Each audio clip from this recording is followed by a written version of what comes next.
Primer libro de los Reyes, capítulo 21. Vamos a leer solo 4 versos de este capítulo. En estos 4 versos se narra un acontecimiento donde yo quiero centrar la esencia del mensaje, y habla de este personaje llamado Nabot de Jezreel. Y vamos a leer un poco de la situación de Nabot de Jezreel, que es algo que nosotros debemos tomar mucho en consideración acerca de nuestras convicciones, acerca de lo que somos, acerca de lo que queremos ser, de nuestras expectativas de vida. Todo eso vamos a analizarlo desde una perspectiva muy basada en este pasaje.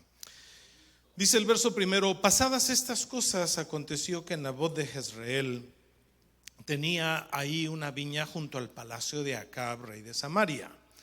Y Acab habló a Nabot diciendo: dame tu viña para un huerto de legumbres, porque está cercano a mi casa, y yo te daré por ella otra viña mejor que esta. O si te parece mejor, te pagaré el valor de en su dinero. Y Nabot respondió a Acab: guárdeme Jehová de que yo te dé a ti la heredad de mis padres. Dice el verso 4: y vino Acab a su casa triste y enojado por la palabra que Nabot de Jezreel le había respondido, diciendo: no te daré la heredad de mis padres. Y se acostó en su cama y volvió su rostro y no comió. Estaba grave el problema de Acab. Vamos a orar en el nombre de Cristo. Padre, bendecimos tu maravilloso nombre. Yo te ruego y apelo, Señor, a tu gracia, a tu misericordia, a tu dirección, para que este mensaje pueda llevarnos, Señor, a un punto donde analicemos, evaluemos el rumbo que está tomando nuestra vida. En el nombre de Cristo Jesús te lo rogamos. Amén. Gloria al Señor. Quiero hablarles, hermanos, de este tema. Tomen sus lugares, son ustedes muy amables. Este tema que lo he titulado: no pierdas tu identidad. Creo que por ahí hay una imagen. Benji es mi técnico, ¿verdad? Y me ayuda a hacer estas cosas. No pierdas tu identidad. Y vemos una cara sin rostro. ¿Qué es la identidad? ¿Qué es la identidad? Bueno, se lo explico en palabras sencillas. Es algo que adquirimos basado en los patrones culturales, familiares, religiosos. Eso es identidad. La identidad la desarrollamos conforme vamos creciendo en la vida. Nosotros vamos adquiriendo esto que se llama identidad. Está en nuestra parte genética, que es la parte familiar, ¿verdad? Donde uno ve a una persona y dice: tú te pareces a tu papá, tú te pareces a tu mamá. Eso es identidad familiar. Entonces es progresiva la identidad, se desarrolla de esta manera. Y la identidad depende de un conocimiento de quién soy. ¿Quién soy? Eso es tener identidad, saber quién eres. ¿Qué soy? También eso es identidad. ¿Qué soy? ¿De dónde vengo? ¿Y qué quiero ser en la vida?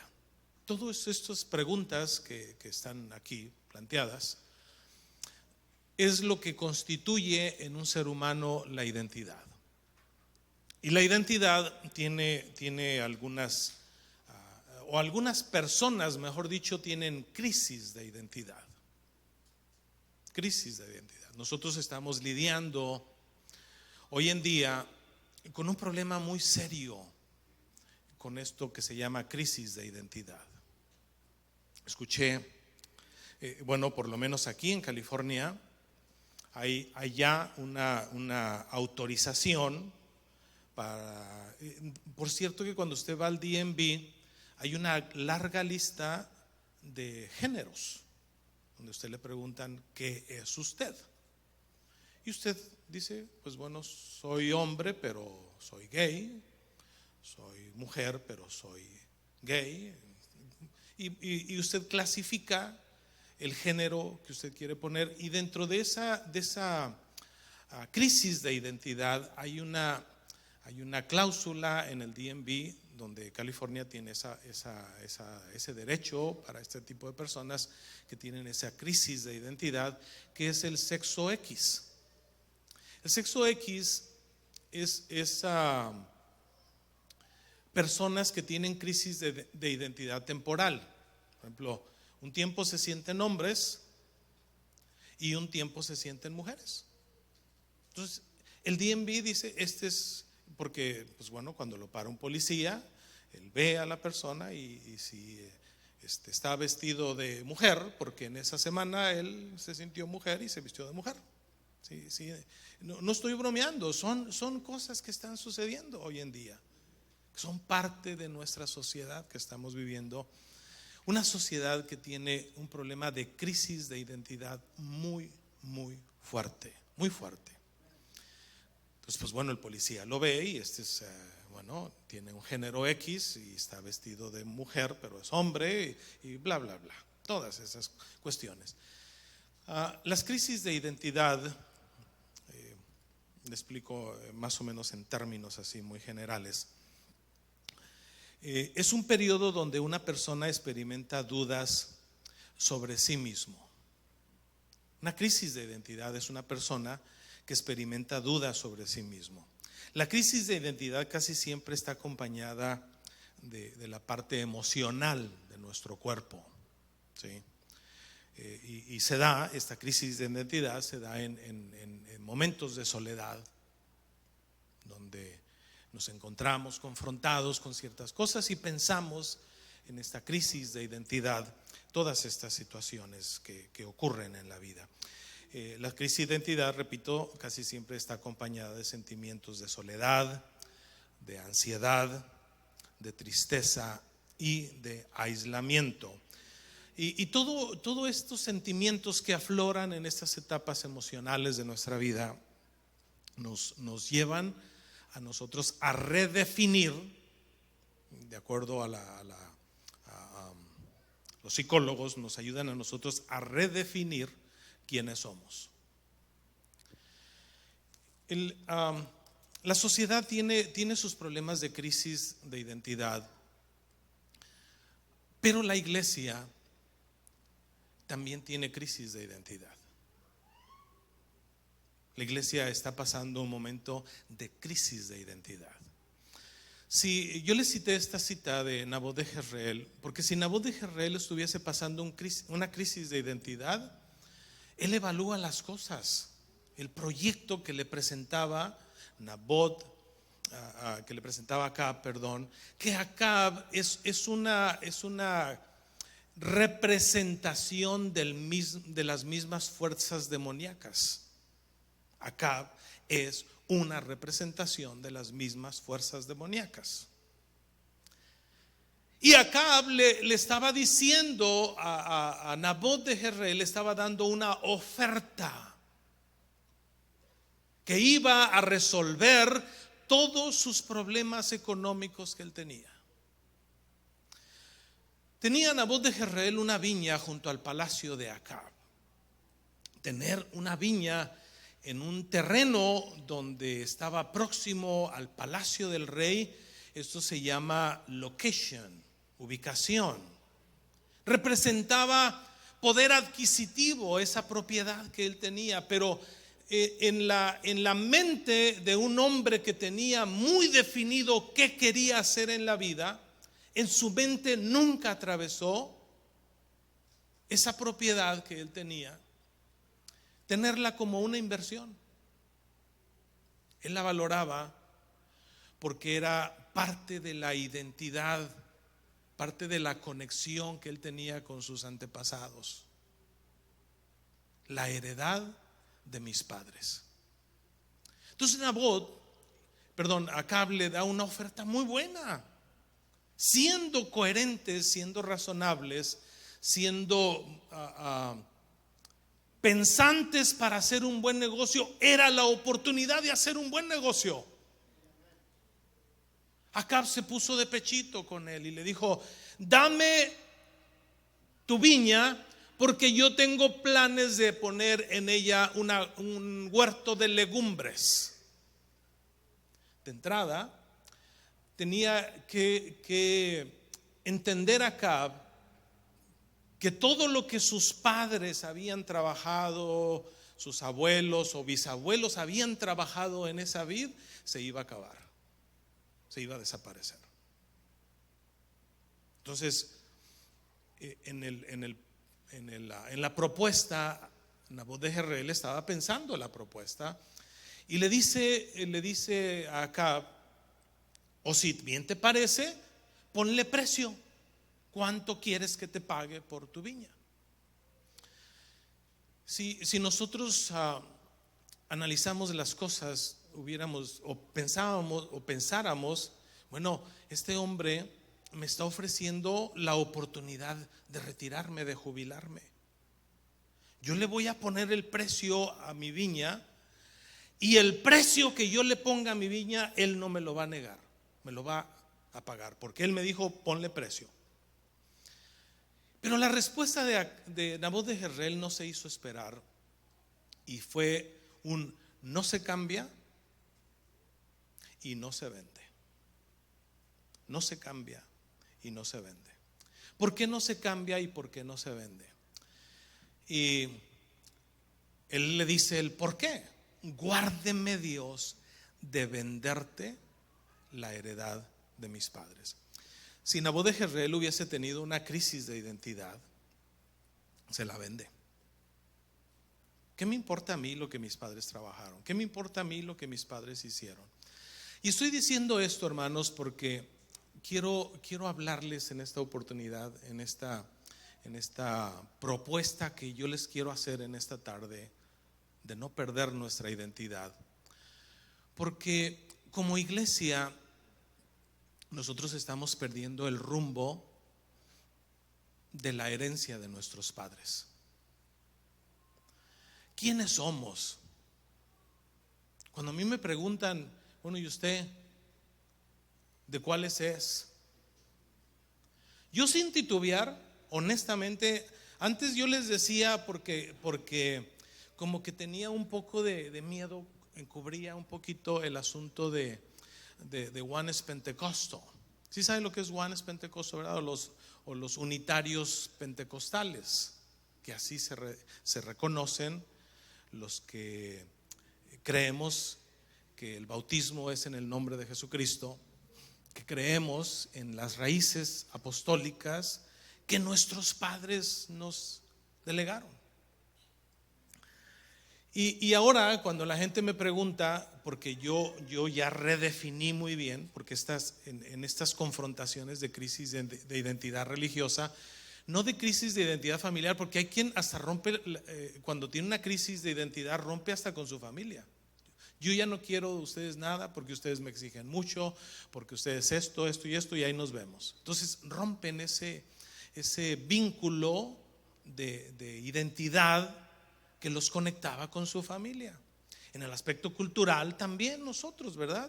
Tenemos una identidad cultural nosotros.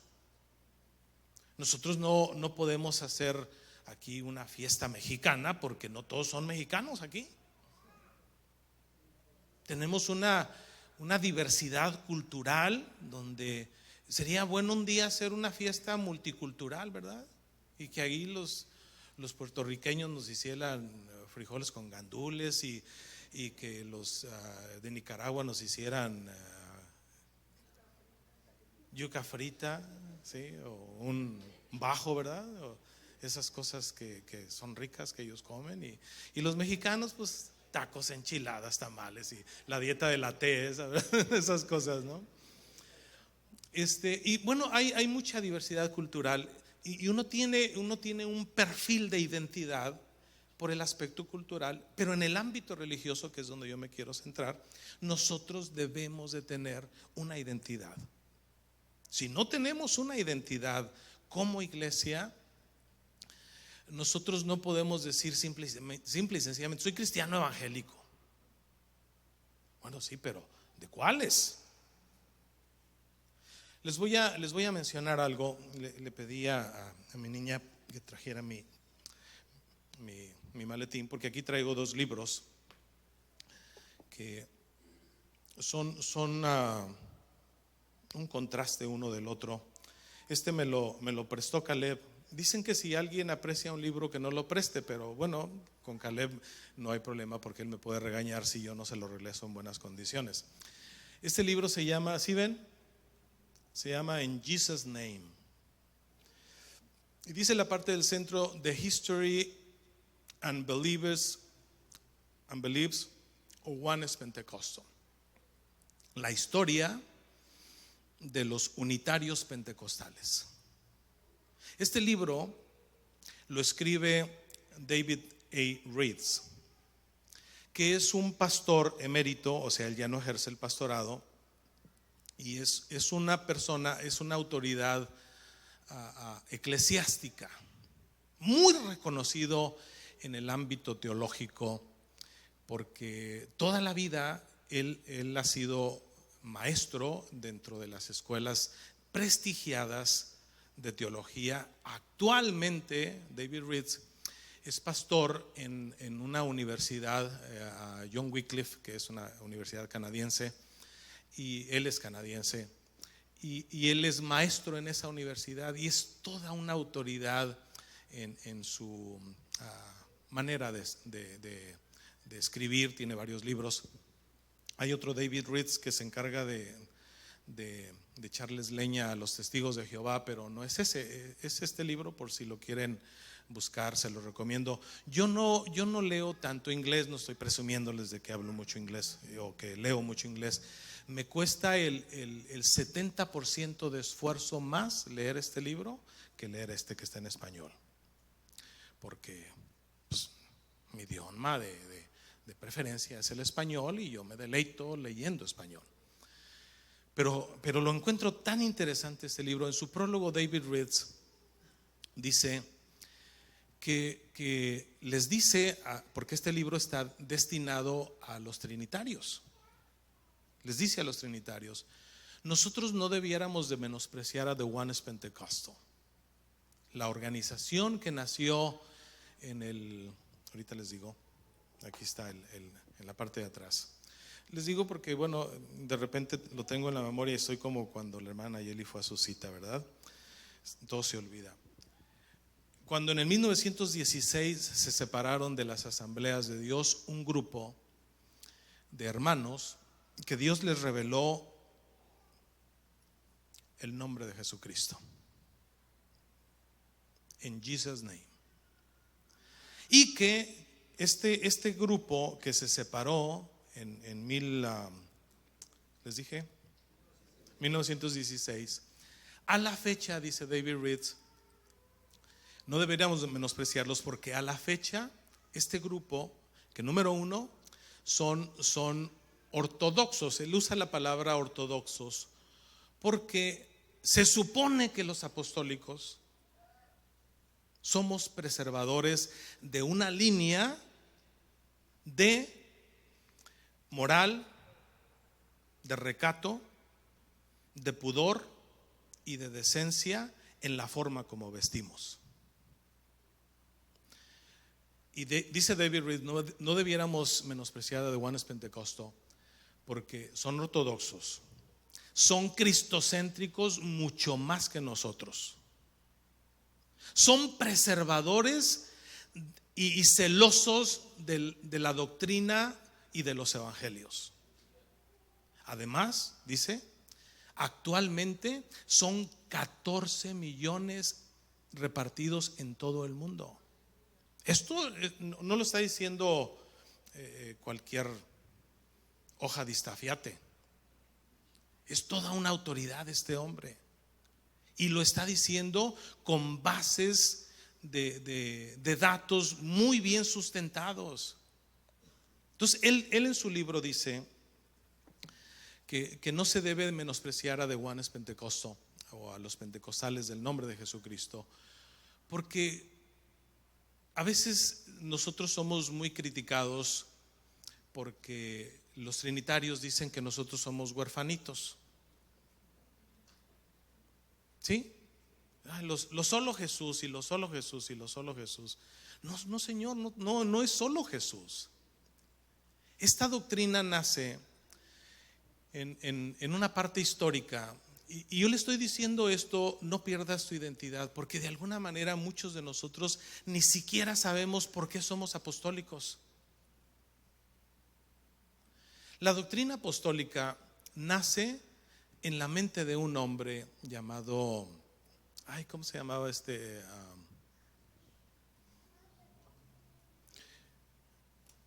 Seymour, el que inició el avivamiento de Azusa?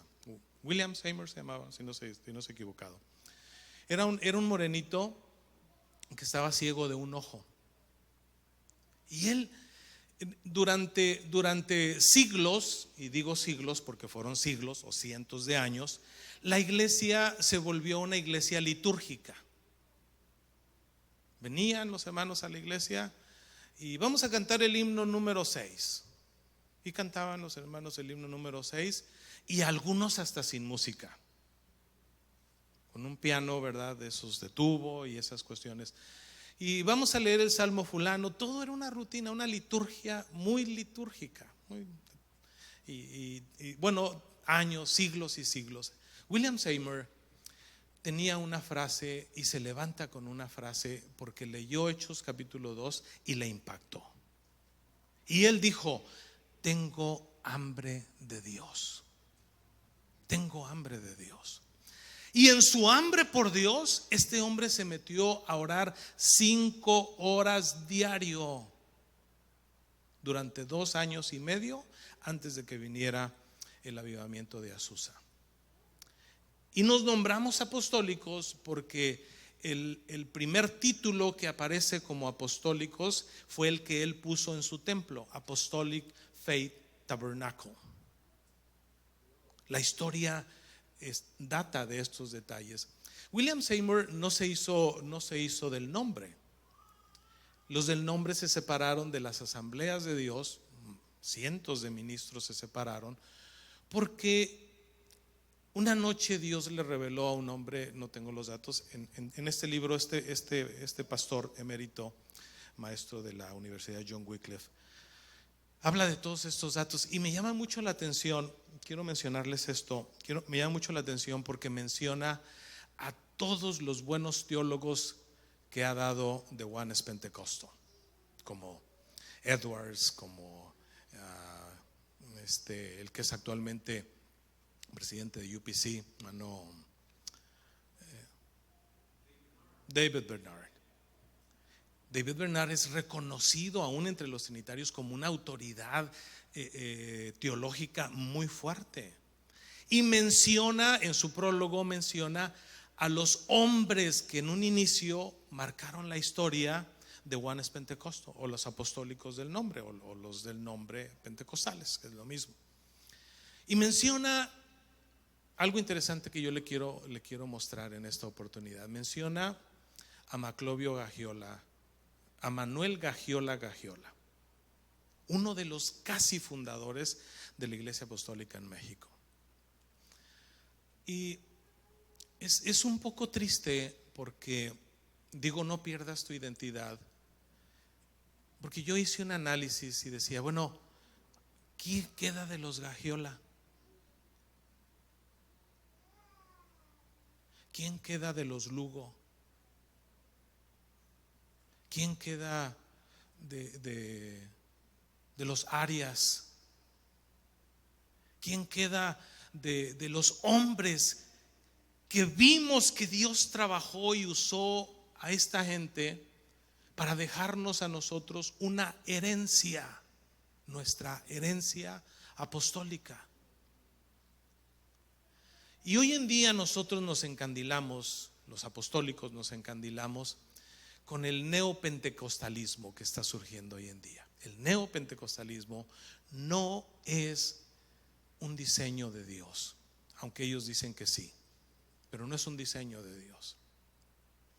Cuando surge The Oneness Pentecostal, después de la división de las Asambleas de Dios, de ahí a partir de ahí se formaron instituciones como lo es PAW, como es AWCF, como lo es UPC, como es Asamblea Apostólica en Estados Unidos, Iglesia Apostólica en México, y esto se ha dispersado por todo el mundo. No es un asunto de menosprecio a los apostólicos en todo el mundo. Formamos ya más de 14 millones en el mundo de Oneness Pentecostal. Y la esencia de esta doctrina sigue siendo la misma. Hechos capítulo 2, que inquietó a William Seymour, que por años había vivido o había crecido más bien en una iglesia litúrgica, y dijo: no, tiene que haber algo más. Esto que está escrito en Hechos capítulo 2, porque para vosotros es la promesa, para vuestros hijos, para los que están cerca, para los que están lejos, para cuantos el Señor vuestro Dios llamare. Y ese hombre se metió a buscar esa promesa, y esa promesa surgió en un pequeño grupo que se reunió ahí en la calle Azusa con el don de lenguas. Aleluya. Hoy en día hablar lenguas para muchos es un escándalo, cuando las lenguas, a nosotros en la escuela vieja se nos enseñó que las lenguas mal distribuidas no estaban bien. Porque sí, a veces yo siempre he dicho que el uso de los dones no es malo, sino el abuso del uso de los dones es lo que es malo. Porque Pablo dice que el que habla en lenguas, a sí mismo se edifica. Entonces, ¿es malo hablar en lenguas? Te estás edificando a ti mismo. El que habla en lenguas, a Dios habla misterios. El que habla en lenguas habla un idioma angelical. Ahora Pablo dice: si alguno no habla lenguas, no hay ningún problema, pero no impidáis. Esa frase, no impidáis, no la hemos nosotros reforzado. No impidáis el hablar en lenguas. Las lenguas fueron la promesa dada a aquel pequeño grupo, por eso nos llamamos pentecostales, porque nació en el día del Pentecostés, ahí en esa narrativa de Hechos capítulo 2. Y no solamente nació la promesa, sino que nació una nueva revelación, que no es una nueva revelación, estaba en la Biblia desde hace muchos años, pero se estableció en un concilio que había que bautizarlos de acuerdo a lo que decía Mateo 28:19, en el nombre del Padre, del Hijo y del Espíritu Santo. Y algunos tan perdidos están con el asunto de la identidad, que los he escuchado bautizar en el nombre del Padre, del Hijo y del Espíritu Santo, que es Jesucristo. Y así no quedan mal con nadie. No. La Biblia solamente registra un solo bautismo, y ese bautismo es en el nombre de Jesucristo. No hay.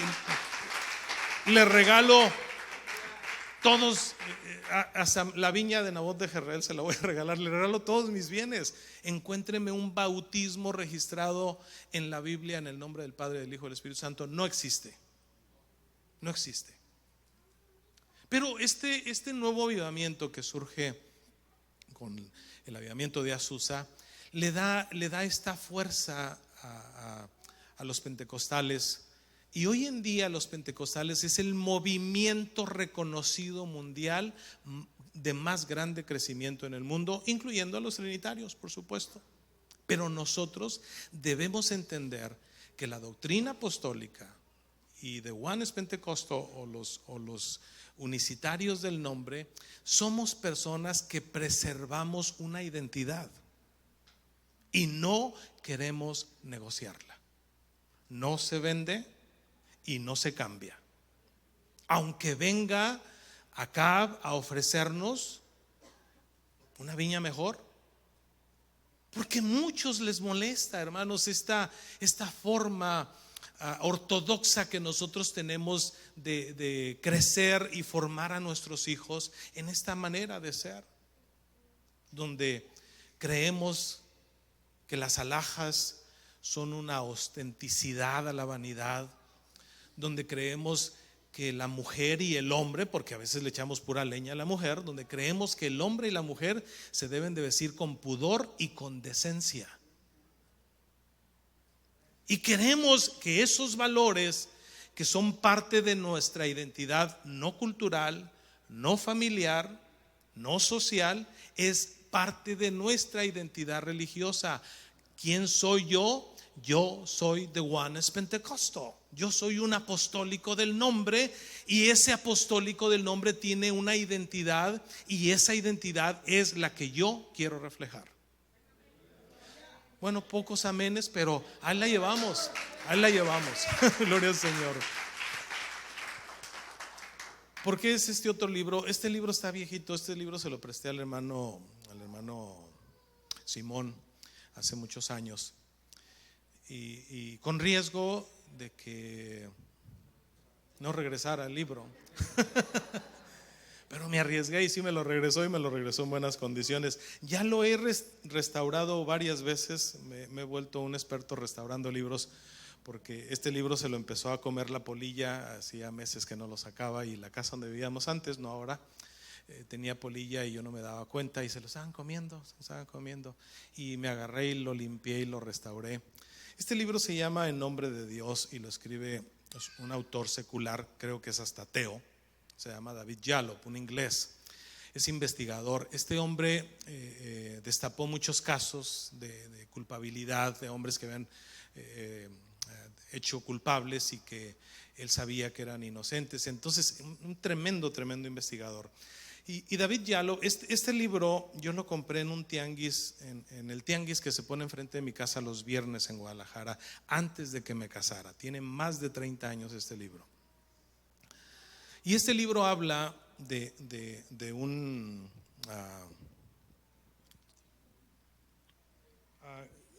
complot, pudiera ser una situación que se dio con el Papa sonriente Albino Luciani. El Papa que duró 33 días en el poder. Solo 33 días. Se le llamó Juan Pablo I, Albino Luciani. Y Albino Luciani, la política que se maneja en el Vaticano tiene dos perfiles. Uno es en el ámbito eclesiástico, por la parte de la iglesia, y el otro es en el ámbito laico, secular. El Vaticano es un estado laico, pero también es un estado religioso. Entonces opera con esas dos fuerzas, encamina. Y ese asunto de que el Espíritu Santo lo escoge a los papas, ni ellos se la creen. Ellos eligen quién va a ser el siguiente papa. Entonces, la retórica que traía Albino Luciani, cuando toma el poder, no antes, porque si ha sido antes no lo ponen como papa. La retórica que traía Albino Luciani es: voy a acabar con la corrupción del Vaticano. Porque para ese tiempo los casos de pedofilia, los casos de abusos de sacerdotes, los casos de los escándalos de homosexualismo dentro de la curia sacerdotal del Vaticano eran tremendos. Entonces se levanta Albino Luciani con esta retórica, y este hombre, David Jalop, comprueba legítimamente con fotografías, con datos, con todo, históricamente comprueba que Albino Luciani lo asesinaron dentro del Vaticano. El médico forense del Vaticano determinó que su muerte había sido un ataque al miocardio, o un ataque cardíaco. Y punto, se acabó, nadie cuestionó nada más. A los papas no les hacen autopsia, porque son santos. Entonces no le hicieron autopsia al papa, y se declaró el papa que duró 33 días en el poder. Y después de Albino Luciani, Juan Pablo I toma las riendas, Karol Wojtyła, Juan Pablo II, Y a Juan Pablo II se le entrega una papa caliente, ¿sí? Y se le dicen, mira, tenemos casos de abusos de sacerdotes, ahí ves qué haces con ellos. ¿Qué hizo Juan Pablo II con todos los casos de pedofilia que hubo? Nada. Los ocultó, los tapó, los encubrió. En ese tiempo, para ese tiempo, en México, el fundador de los Legionarios de Cristo, Marcial Maciel, que este hombre, ay Dios mío, hablar de este hombre es hablar casi de un engendro de Satanás. Abusó oficialmente de los que nosotros, bueno, de lo que está registrado en documentos bien fidedignos, abusó de más de 100 niños.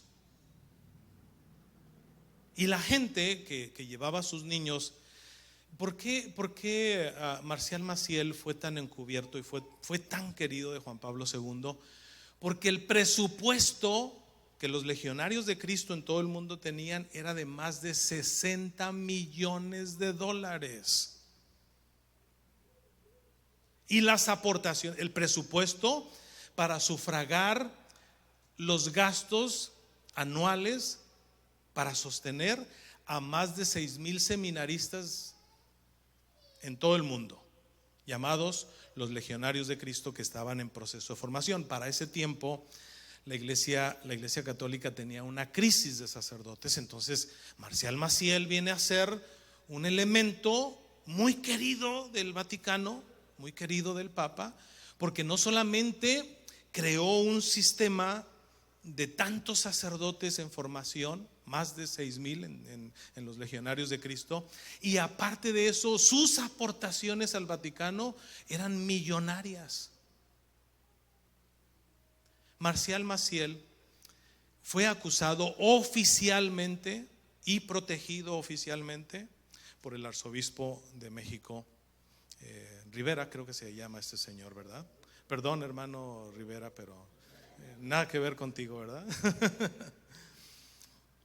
Y este hombre siempre fue protegido. Los casos de pedofilia de sacerdotes, hermanos, tienen desde Albino Luciani, desde Juan Pablo II, que es Karol Wojtyla, y que posteriormente este otro, ¿cómo se llamaba el siguiente papa después de San Juan, de Benedicto XVI, Joseph Ratzinger? Y Joseph Ratzinger tampoco hizo absolutamente nada. Fue tan fuerte la presión de la ONU, de los que se encargaban de estos casos de pedofilia, de abusos a niños, que lo presionaron tanto para que este Ratzinger renunciara. Es el único papa en la historia que ha renunciado a su papado en vida. Los puestos papados son vitalicios, nadie puede renunciar hasta que se muera. Ellos terminan sus funciones. Pues Karol Wojtyla no aguantó la presión, Ratzinger no aguantó la presión y suelta, y dice, y él se refugia, él vive en el Vaticano. ¿Por qué? Porque las autoridades le estaban exigiendo, queremos que nos entregues a toda esta gente. El caso tan sonado de Boston, donde la diócesis de Boston tenía un obispo llamado Bernard Law. Y el caso del obispo Bernard Law en Boston tenía un sacerdote, que ese sacerdote tenía más de 130 denuncias de abusos a niños. Y uno se pregunta, ¿cómo puede un hombre evadir la justicia en Estados Unidos y que no le hagan nada? Yo le invito a usted a que sea de mente abierta. ¿Y por qué estoy mencionando esto? Porque estos dos libros hacen un contraste. Por un lado, este hombre, David Ritz, le da un crédito a nuestra identidad apostólica. Cosa que hoy en día esa identidad apostólica que nos clasifica y que nos debería identificar muy bien, está prendida de un hilo muy delgado. Porque ya todo el mundo se quiere liberar del yugo apostólico. Conozco no a uno, ni a dos, ni a tres, ni a cuatro familias. Muchos que han dicho: el yugo apostólico no lo quiero yo. Te prohíben esto, te prohíben lo otro, te prohíben aquí. Aquí no se le prohíbe nada a nadie. No. Si lo que yo estoy haciendo lo estoy haciendo para agradar a Dios, yo de Dios voy a tener recompensa. Pero si lo que yo estoy haciendo lo estoy haciendo para quedar bien con la gente, pues la gente te va a halagar. Y los que han renunciado a esto que ellos dicen es el yugo apostólico, y ahora sí ya soy libre, que ahora sí ya puedo hacer lo que yo quiera, y que esto y que el otro, yo quisiera que usted los evaluara y que me diga quién de ellos le ha ido bien. Y no estoy diciendo, esto en plan de amenaza. No sueltes nuestra identidad apostólica porque te va a ir mal y te va a caer una maldición. No le va a caer eso. Pero sí, nosotros como iglesia apostólica primitiva, comunidad apostólica, estamos luchando por preservar esos valores y preservar esa identidad. No queremos soltarlos. Somos de mente abierta y somos de criterio amplio. No, dice el apóstol Pablo: si entra a vuestras congregaciones un hombre vestido de una manera ostentosa y tú lo barres con la mirada, dice: no, este se ve que sí, y lo clasificas, y al que sí le dices: siéntate tú aquí enfrente, y al que menosprecias ni lo pelas.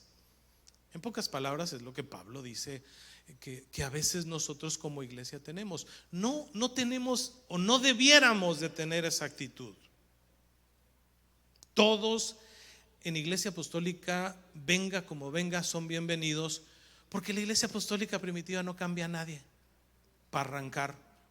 El único que transforma, cambia, nos da una nueva vida, una nueva identidad, se llama Jesucristo. El Espíritu Santo obrando en nuestras vidas es el único que puede cambiar a la gente. Hoy en día, y menciono esto, hermanos, porque hoy en día nosotros vemos en las iglesias muchas cosas raras. Desde hombres abiertamente homosexuales predicando detrás de un púlpito, donde hombres o esos que tienen una identidad, una crisis de identidad, haciendo actividades dentro de la iglesia que no es un menosprecio, no es menospreciarlos, pero no es un lugar de privilegio. La iglesia debe tener muy bien definida su identidad apostólica. Y si este hombre, que es un escritor trinitario, nos da un crédito a nosotros los que somos de Juanes Pentecosto, y no quiero decir esto con mucho tacto. No significa la cantidad de personas lo que define la calidad de las personas. ¿Sí la captó o se la repito? La cantidad de las personas no define la calidad de las personas. Quien define la calidad de las personas en su identidad con el Espíritu Santo, con nuestra identidad apostólica, pues es precisamente la presencia del Espíritu Santo en nuestras vidas. Ahí hay una cara sin rostro, y esa cara sin rostro, sin identidad, puede tener el rostro de Cristo reflejado ahí. La nariz aguileña de su mamá, o los labios de su papá, o los ojos de su tía, o los ojos de su abuelo en la casa están bien volados porque uno de los nietos de la casa huelió, porque el abuelo tenía ojos de color. ¿Qué traen con los ojos? Bueno, todos tenemos ojos de color, pero yo no sé qué traen. ¿Por qué discriminan a los que tenemos brownie eyes? También tenemos nuestra belleza, los ojos tapatíos, ¿verdad? Ay, mira, tiene los ojos azules. qué bonito está. Pues bueno, es genética, es identidad familiar. Pero hablo de parecernos a Cristo y hablo de identificar lo que nosotros somos. Somos apostólicos. Y traemos esa raíz, esa es nuestra herencia, esa es nuestra vid que se nos dejó como herencia. ¿Qué hacemos con ella, hermanos? ¿La vendemos al mejor postor? ¿La cambiamos? Al fin y al cabo ya todo el mundo anda como anda haciendo. No, hermanos, no se cambia y no se vende. Guárdeme Dios de venderte la heredad de mis padres. ¿Quién estaba proponiéndole esto? El mismo Satanás, porque Acab es una representación del mismo Satanás. ¿Sabe que a Nabot de Jezreel le costó la vida sus convicciones? ¿Sí? Casi él sabía que si se negaba a venderle esa viña, él sabía con quién estaba haciendo trato. Y dijo, no, pues vale más que se la venda este tremendo, porque este tremendo me va a tratar. Él sabía, no era un tonto Acab de Jezreel. Estuvo dispuesto aún a perder su vida que a perder sus convicciones y su identidad, su dignidad como hijo de Dios, la parte que lo vinculaba a su pasado. Si nosotros le preguntáramos a nuestros hijos, que se supone que como padres nos convertimos en mentores de ellos y los estamos tratando de formar para que nuestros hijos crezcan y que el evangelio, que la doctrina apostólica crezca en sus corazones, en sus vidas, hermano, hermana, no los alcahuetíes, por favor. Porque nuestros hijos ven lo que hacen todo el mundo. Y que el anillo, y que las uñas, y que esto, y ya se empiezan a colgar aquí, colgar allá. Habla con ellos y dile, mijo, mija, nosotros somos apostólicos. Somos apostólicos. ¿Y qué es eso, papi? ¿Con qué se come? ¿Con qué se come eso? No, pues mire, tal fecha, documéntese, lea un poquito la historia. Ahora con San Google, pues nadie se pierde. El omnisapiente Google todo lo sabe. Hoy es esto, ahí vaya con San Google y va a encontrar la respuesta. Documéntese, por lo menos tenga la base de quiénes somos, de dónde venimos, qué queremos ser, a dónde vamos.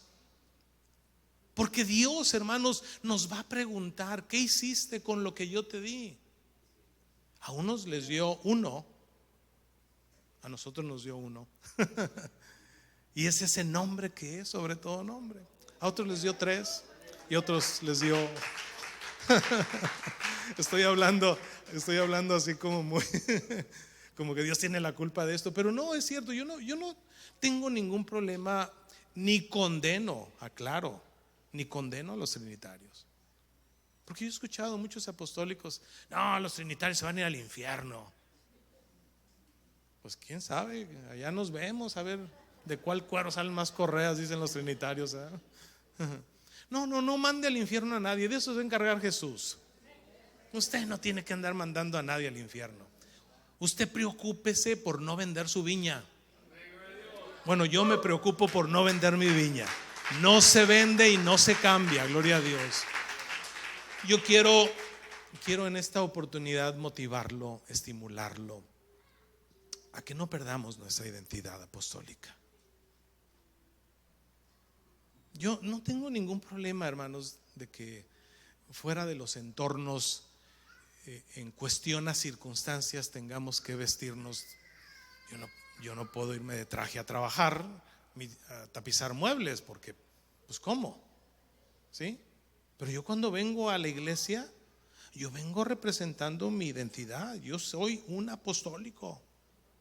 ¿Sabe que en la apostólica de sus primeros orígenes, ¿sabe cuál era la norma para los hombres?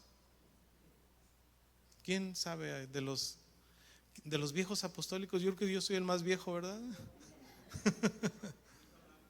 Camisa blanca. manga larga. El que no traía camisa blanca, todos los hombres, no crea que era nada más para los ministros. El que no traía camisa blanca, hasta en disciplina lo ponían, hermano. No estoy bromeando, estoy en serio. Hoy en día véngase como sea. El punto es que traiga sus diezmos. No, por favor. Yo no, el día que yo caiga en eso, hermanos, cáiganme encima. Hagan un boicot, hagan algo, pero escapen. No vendan su viña. Trataremos de preservar los valores. Yo no tengo ningún problema en que cantemos los cantos que cantamos, pues son trinitarios todos ellos y nos han sido dados muy bien. No tengo ningún problema con eso, porque eso no expresa nuestra teología. Nuestra identidad apostólica tiene una himnología preciosa, que cuando desempolvan un himno de esos, no hombre, me dan ganas hasta de irme al cielo ya, hermanos. Pero ¿sabe qué? Lo filtro eso, ningún problema. El asunto serio está cuando ya soltamos todo. Esta cara, entre más mundanalidad le metamos, entre más cuestiones paganas le metamos, entre más mundanidad le metamos, más nos vamos a estar alejando de nuestra identidad. Por eso este mensaje está centrado en no pierdas tu identidad. Quiero concluir mencionándole la crisis de identidad que tuvo David. David, ¿de dónde lo sacó Dios, hermanos? De detrás del ganado, era un borreguero.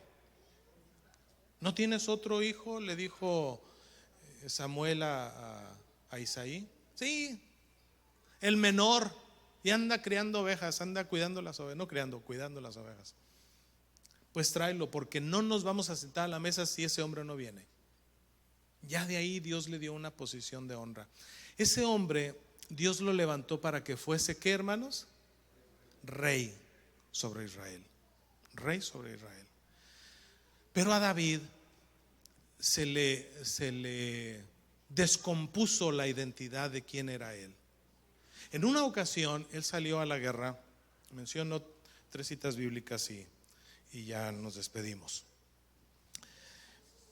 Segundo libro de Samuel 21, 17.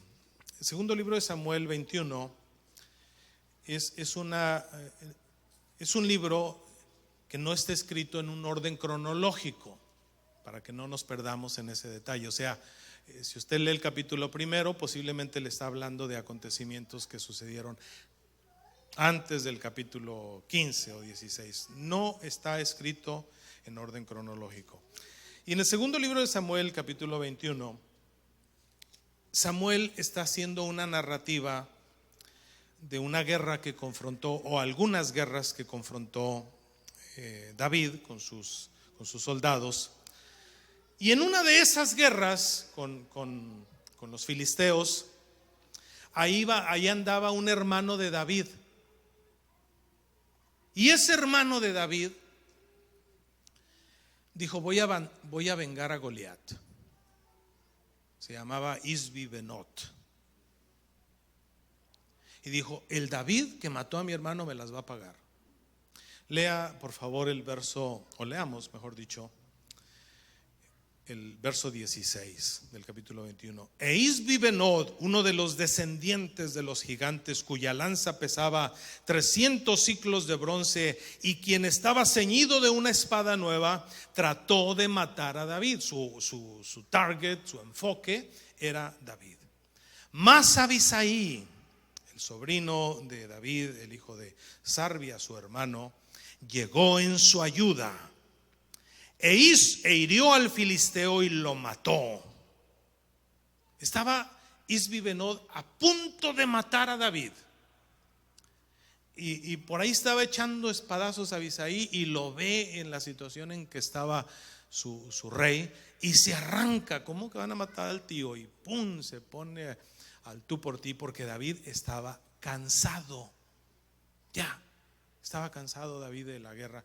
Ese David, se supone, los reyes tenían que estar siempre peleando con el ejército, ¿sí? Entonces llega Abisai y se da cuenta del acontecimiento y mató al gigante. Entonces toman una determinación los ejércitos. Dice: entonces los hombres de David le juraron diciendo: nunca más de aquí en adelante saldrás con nosotros a la batalla. Diga conmigo la siguiente frase: no sea que apagues la lámpara de Israel. Esta forma de expresarse a mí me suena muy, muy peculiar en los métodos que utilizan la secta para resaltar a sus líderes. Si nosotros vemos la forma como la luz del mundo se conducía con su apóstol de Jesucristo, que está en la cárcel por 32 cargos criminales, entre ellos pornografía infantil, abuso de menores. Pero ese hombre es la lámpara que alumbraba a la luz de la provincia, porque no es la luz del mundo, es de los de la provincia. Son una secta muy numerosa, que han crecido de una manera impresionante y son poderosos económicamente.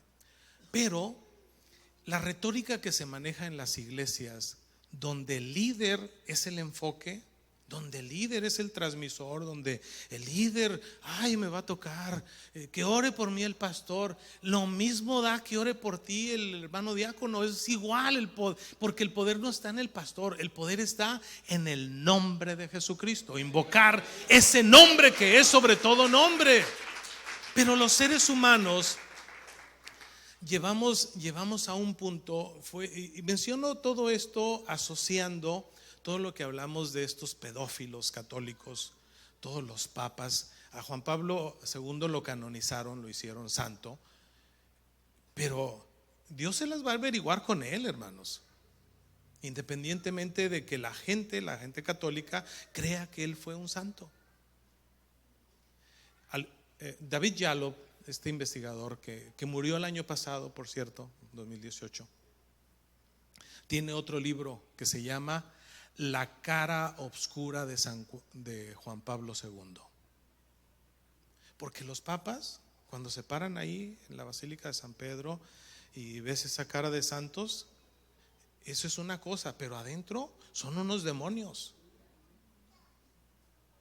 Y si suben esta predicación a YouTube, no me importa.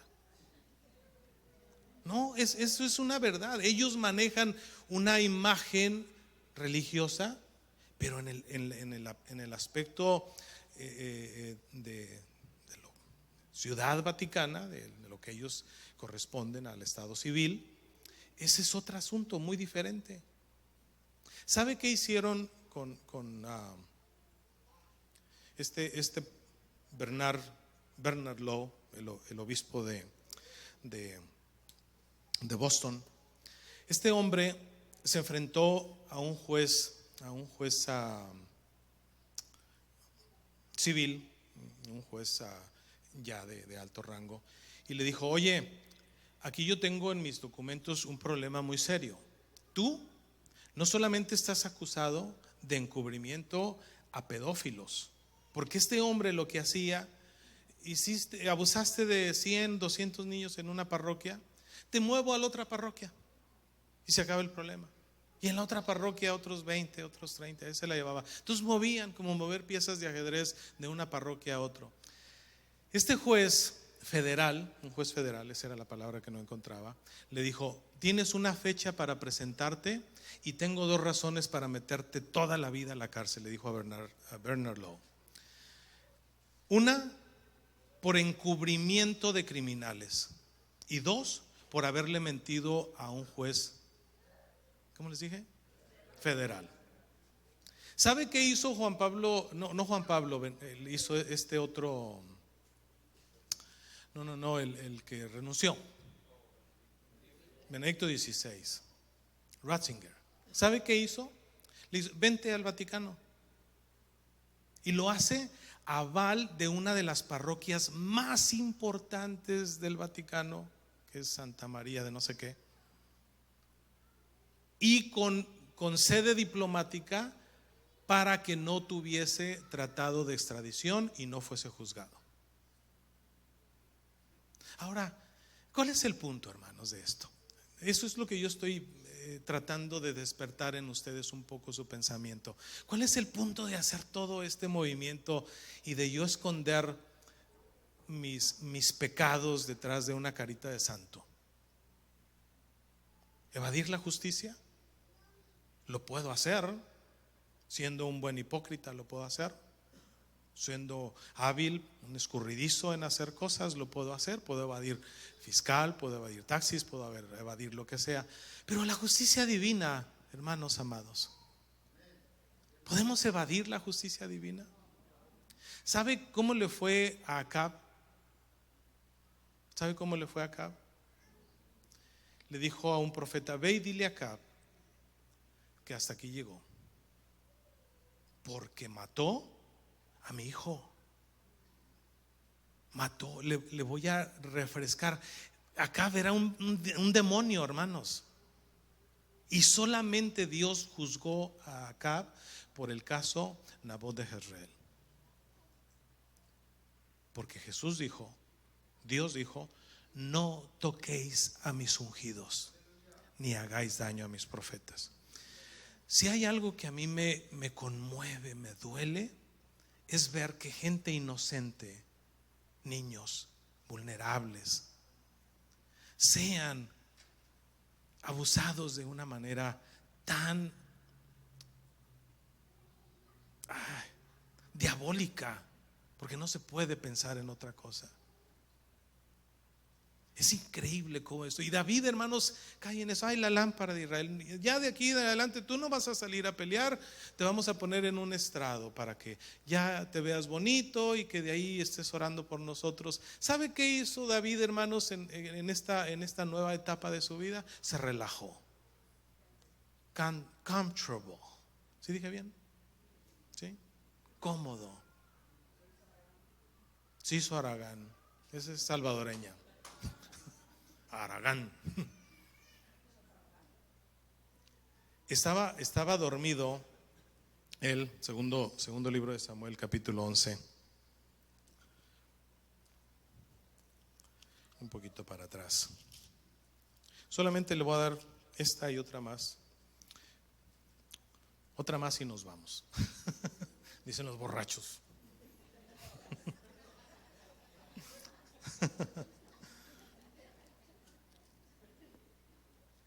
Aconteció al año siguiente, en el tiempo que ¿qué, hermanos? Segundo libro de Samuel, capítulo 11, verso primero. En el tiempo que salen los reyes a la guerra. ¿Qué hizo David? La lámpara de Israel, no, la lamparita ahí tiene que estar en Israel, que no se apague. A David se le olvidó que para que esa lámpara, porque ciertamente nosotros somos la luz del mundo, pero esa luz alumbra con un elemento. ¿Cómo se llama ese elemento con que alumbra esa luz? Aceite. ¿De dónde viene el aceite? Hablando en ámbitos espirituales, ¿de dónde viene el aceite? De la presencia del Espíritu Santo sobre nuestras vidas. Sin unción no alumbras. Sin unción no alumbras. Por eso yo insisto en que nuestra identidad apostólica sea redefinida una vez más. Y que entendamos que necesitamos ser llenos de ese aceite, de esa unción. De decirle, Señor, dame, tengo hambre, como William Seymour. Tengo hambre de ti, dame esa promesa del Espíritu Santo sobre mi vida. Quiero hablar en otras lenguas, a ver si es cierto. Métele la duda si quieres, pero pídelo con fe, no dudando, y el Señor te va a dar el don, porque para vosotros es la promesa. Pero David estaba bien relax. En el tiempo que salen los reyes a la tierra, que David envió a Joab con sus siervos y a todo Israel que destruyan a los amonitas, que sitiaran Rabá. Pero David se quedó en Jerusalén. Y sucedió que un día, allá estaba su ejército peleando y él estaba muy relajado. Un día, al caer la tarde, ¿qué hizo, hermanos? Al caer la tarde. ¿A qué horas te levantas, hermano? ¿Al caer la tarde? Dios mío. Fíjese a qué horas se levantó ¿cómo dijo, hermana? Aragana.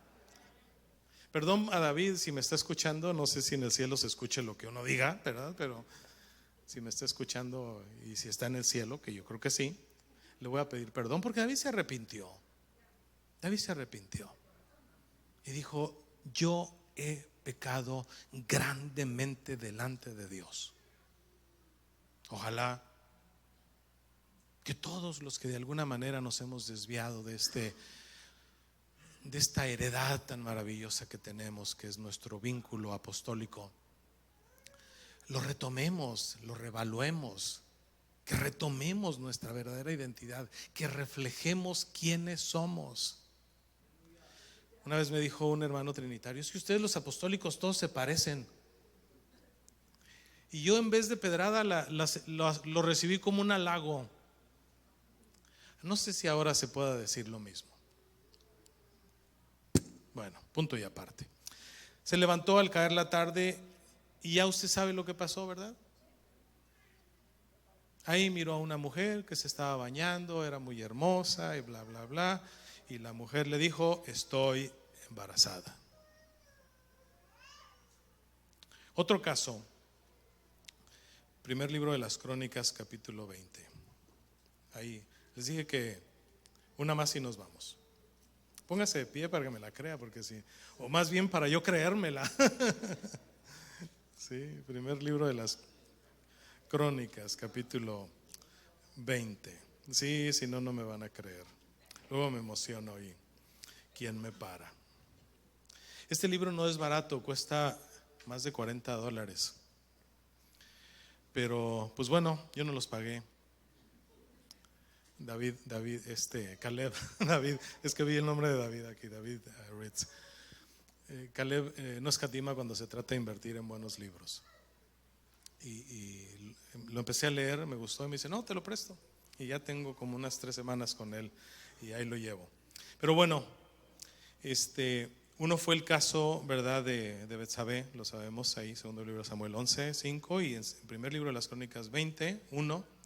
Dice: pasadas estas cosas, aconteció que los hijos de Moab, de Amón, y con ellos otros de los amonitas, vinieron contra Josafat a la guerra. Y acudieron algunos y dieron aviso a Josafat diciendo: contra ti, déjeme ver, primera, estoy segunda. Ay, Dios mío, ya estoy metiendo a Josafat en problemas aquí. Primer libro de las Crónicas, capítulo 20. Bien. Aconteció que a la vuelta de un año, en el tiempo que suelen, la misma retórica, que suelen salir los reyes a la guerra, que Joab sacó las fuerzas del ejército y destruyó de la tierra a los hijos de Amón, y vino y sitió Ramá. Mas David estaba, ¿dónde estaba David, hermanos? En Jerusalén. Y Joab batió a Rabá y la destruyó. Y luego llega Joab con la victoria, con el botín. ¿Y qué hace David, hermanos? Tomó David la corona de encima de la cabeza del rey de Rabá. A ver, ¿lo había conquistado David? David había desenvainado su espada. David había hecho algo. Vamos a ver cómo se me ve la corona de este rey. Se quitó la corona que Dios le puso y se puso una corona pagana. Eso se llama conflicto de identidad. Conflicto de identidad. Perder el rumbo de lo que somos, de lo que éramos, de lo que Dios nos ha llamado a hacer. La miró y la miró atractiva. Oye, esta está pesadita. La halló de peso de un talento de oro y había en ella piedras preciosas. Y dijo: no, guárdenla en los tesoros, en los almacenes de las conquistas que tenemos allá en la bodega. ¿Qué hizo David, hermanos? la puso sobre su cabeza. Se quitó la corona que Dios le puso y se puso la corona del rey. ¿Por qué se la puso? Pues estaba bonita. No se puede imaginar la magnitud de la belleza que tenía esa corona. Y David la vio y le dijo: está bonita. El mundo, hermanos, tiene su atractivo. Y a muchos apostólicos los ha conquistado el mundo.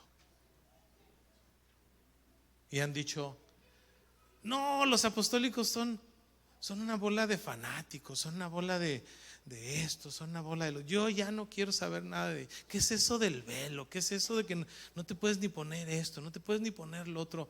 Pues póngase lo que quiera, ¿cuál es el problema? Pero nosotros tenemos que determinarnos, porque es una decisión muy personal, determinarnos qué vamos a hacer con nuestra herencia apostólica. ¿Qué vamos a hacer con ella? Nuevamente la pregunta retórica: ¿la vendemos acá al demonio, al mismo demonio? ¿Se la cambiamos por algo mejor? ¿Habrá algo mejor que lo que ha depositado Dios en nuestras vidas? David se puso esa corona sobre su cabeza. Además de esto, sacó de la ciudad muy grande botín. Esto es: sacó de la ciudad muy grande botín. Me dice a mí: yo necesito darle una renovada a mi casa y voy a sacar unos milloncitos de aquí del tesoro para poner una alberca en mi casa. Yo he conocido varios pastores que han hecho eso. Han agarrado dinero a la iglesia y se compran una casa en las montañas, se compran un casonón, un yate, un avión, lo que se quieran comprar, porque el mundo tiene su atractivo. Pero ¿qué vamos a hacer con nuestra heredad? ¿Estamos dispuestos a morir por ella, por nuestras convicciones, por nuestra dignidad? Hoy en día, ¿cuánto hará que mataron a Nabot de Jezreel? Unos 4,000, 3,000 años más o menos, por ahí, para irme barato, pues. Y hoy en día, después de 3,000 años, nosotros estamos halagando la postura que este hombre tuvo. Nuestros hijos nos cuestionan mucho.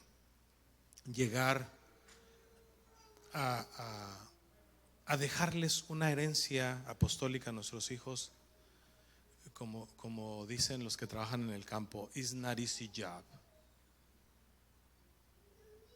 Se requiere de mucho esfuerzo, se requiere de mucho trabajo, y necesitamos nosotros tomar una decisión: ¿qué quiero hacer con mi herencia? Yo quiero desafiarlo a usted en esta tarde.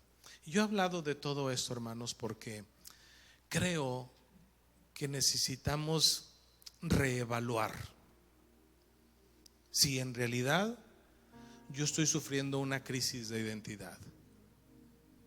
¿Cómo te sientes? ¿Cómo te sientes? ¿Te sientes aislado? ¿Te sientes criticado? ¿Te sientes censurado? ¿Te sientes triste? Eso no es lo que Dios nos dejó. Eso se llama crisis de identidad. Dios nos ha dejado a nosotros el gozo como parte de nuestra norma de vida. Dios nos ha dado a nosotros la libertad como norma de vida. Dios nos ha dado a nosotros una herencia muy valiosa. Yo me imagino a los padres de Nabot hablando con él: mi hijo, mire, esta viña, usted cuídela. Tal vez no va a tener mucho dinero de esta viña usted, pero es lo que nosotros le dejamos. Nosotros trabajamos muchos años para dejarle, para entregarle a usted esto, porque al final de la historia, hermanos, solo podemos dejarle a nuestros hijos esta herencia de valores, de principios que lo definirán con una identidad. Y tiene que ser la heredad que nos heredaron nuestros padres, la heredad apostólica. Yo me voy a morir siendo apostólico. Cuando yo me muera, y que alguien más tome las riendas de esta iglesia o de comunidad apostólica, que para ese tiempo creo el Señor la bendecirá más de lo que lo ha hecho. Yo habré cumplido mi trabajo, pero los que vienen detrás, ojalá que fuesen del peso y del carácter de una voz de Jezreel. No se cambia, no se vende. Aunque esté mejor y aunque suene atractivo, no se cambia, no se vende. Quiero desafiarlo a usted a que le diga: Señor, ayúdame a reevaluar mi identidad con la doctrina a la que tú me llamaste. Porque Dios te llamó. A los que ya están o estamos metidos en esta doctrina maravillosa, preciosa, valiosa, ya estamos aquí. ¿Por qué venderla? ¿Por qué negociarla? ¿Por qué cambiarla? ¿Por qué no reevaluamos nuestra identidad? ¿Por qué no quitarnos las coronas que aparentemente son atractivas a la vista de la gente? Ah, qué bonita la corona de la conquista del rey, que ni el rey conquistó. Tenemos este tesoro en vasos de barro. ¿Por qué no pasamos, hermanos, a este altar, los que gusten hacerlo, y nos comprometemos a hacer una voz de Jezreel en esta tarde, en el nombre maravilloso de Jesús? Perdonen, hermanos, el tiempo. Trato de ser muy conciso con lo que digo, pero batallo mucho. No sé si me entendieron o no, pero el punto es que luchemos por preservar esto tan valioso que Dios nos ha dejado. Es nuestra herencia apostólica. ¿Quién soy? Yo soy un unicitario pentecostal apostólico. Eso es lo que yo soy, y me moriré siendo así. Padre de la gloria, bendigo y alabo